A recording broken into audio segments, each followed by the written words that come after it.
Hey everyone, I'm Alyssa. I hope that you're doing well. Today I want to share with you hopefully a short video. I want to share the books I want to read for Women in Translation this month. It is August, Women in Translation month, and there is a specific readathon, and this is a week-long readathon that runs from August 24th to the 31st, I believe.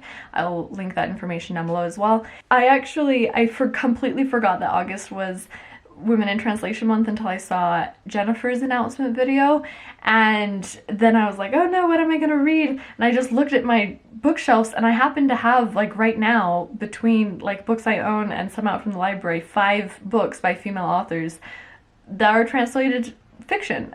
So that's just what I'm going to read here. It's not super premeditated or curated, other than the fact I happen to have these books and I'm excited to read them. Like, they've been high on my TBR, so I might as well take this excuse. However, if you want to join in and you don't have, like, you're not sure what to read, you don't have any women in fiction or women in translation books that come to mind, I'm gonna link some of my favorite TBR videos that I have found lately. Like, I cannot believe how many books I've added to my TBR because of women in translation. This has just, like, there's so many new books I'm excited about that I have found through these TBRs. I will link them down below.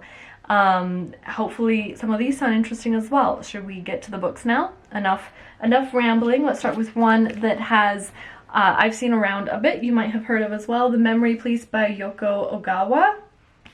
And this is translated by Stephen Snyder. This book I have heard is very Orwellian and is about an island where things go missing, and then once they're missing, they are, like, they're forgotten. Those things are lost. It's about the power of memory and the trauma of loss. I've heard only really good things about this, and it's translated from the Japanese, which I've really been wanting to get into more Japanese fiction lately.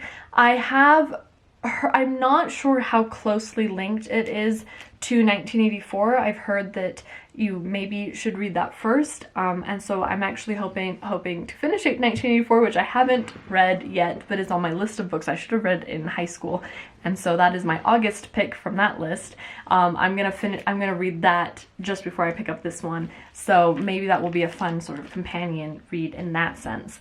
The next book I have on my list here is The Elegance of the Hedghog by Muriel Barbery, and is translated by Alison Anderson. And this book sounds as though, or it's translated from French and takes place in Paris, and is about a woman, Renee, who is a concierge at a fancy apartment building, and Paloma, who is a 14-year-old girl, and both Renee and Paloma, I get the sense they feel really misunderstood and underappreciated, and then a rich Japanese man moves in named Ozu, and somehow he ties everything together. I get the idea that this is a very heartwarming book, and also I really miss Paris. I was leaving to Paris, oh my gosh, I was there this time last year, and just before COVID I was, like, making plans on how to move there for a year, and now I'm not in Paris, so I hope that this book will kind of scratch that itch a little bit. I'm really looking forward to it, actually. The next book here on my list is Flights by Olga Tokarczuk. I have no idea. Tokarczuk. And this book, funny enough, just before this video I was reading, like, the backs of these books to remind myself what they were about, and this book is the one that I own, and I'm quite sure that I remember reading, like, the first 20 pages in the bookstore before I bought it, and oh my goodness, reading the back is not remotely what I thought it was about. So this book, it says it's about travel in the 21st century and human anatomy, broaching life, death, motion, and migration. And it sounds like we have several perspectives and each of these perspectives takes place in a different century, so 17th, 18th, 19th, and 20th century, and these perspectives are not necessarily people. For example, in the 19th century, we follow Chopin's heart as it makes its covert journey from Paris to Warsaw. So what in the world this is about, I don't know. I don't really understand, but I did enjoy what I read of the beginning of the book when I remember reading it. So who knows? It's also the winner of the Nobel Prize in Literature, and I'm currently reading as well, My Name is Red, which is also the winner of the Nobel Prize in Literature. And this one also has like really weird perspective in it as well. Different, like the method of storytelling is shifting through perspectives, and the perspective is not always a person. So it's interesting because that, like, I didn't love for the first 100 pages, and now it's starting to work better for me. So I'm like kind of apprehensive, but also think it could be really cool.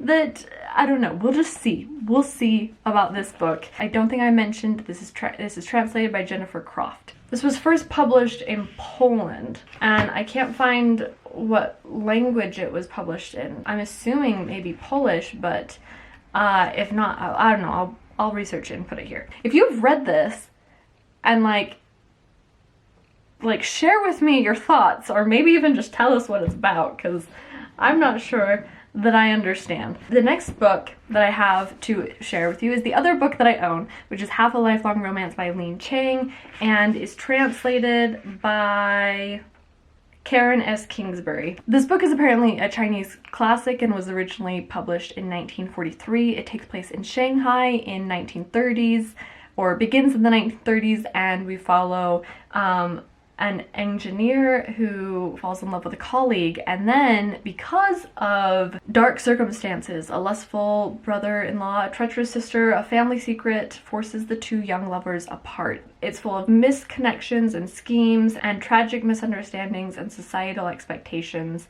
that seem to thwart their prospects for happiness. I don't know, I'm just like sold on the cover, and I love the idea of this just like longing romance. I mentioned this before in a TBR, I think, so it'd be nice if I actually got to it. I'm very excited about it, even though I haven't gotten around to it quite yet. And the last book that I have for you here is The Enlightenment of the Greengage Tree by Shokoofeh Azar. I'm obviously not confident in that pronunciation, and we don't know the translator. The translator's name has not been included for safety reasons. This book is originally translated from Persian and is set in Iran, the decade following the 1979 Islamic Revolution, and our narrator is a young girl who has passed away. So it's told from a perspective of a ghost. And I believe this is about her family being refugees from this war, fleeing to preserve their intellectual freedom and their lives. And then it sounds as though we follow a bit of a soul-searching journey for her mother as well. It was longlisted. I don't know if it's shortlisted or not for the Booker International, and I've only heard really, really good things about it. This sounds really intriguing to me, and I think this is probably one of the books that's going to be the highest on my priority list. I think I might read this one and then The Memory Police, and I will be prioritizing those two, and then possibly, well, we don't know. I don't know. Maybe The Elegance of the Hedgehog, but we'll see. We'll see. We'll see. Have you read any of these? You have thoughts on them? If you want to explain to me what Flights is about, that would be great. Or share with me, if you are participating in Women in Translation, what you're planning to read. I'd love to hear it. Also drop any like links to other TBRs from booktubers that you would recommend. Like, I find it sometimes a little bit difficult to find books that are from translated authors. I don't think that they're as promoted or as talked about in our like English conversations about books, and so sometimes it's really nice to have like a lead for or like a resource to find more translated works, and like reading more broadly and internationally, so enriching. So of course I love it. So that's all for this video, and thanks for watching, and I'll see you in another video. Bye!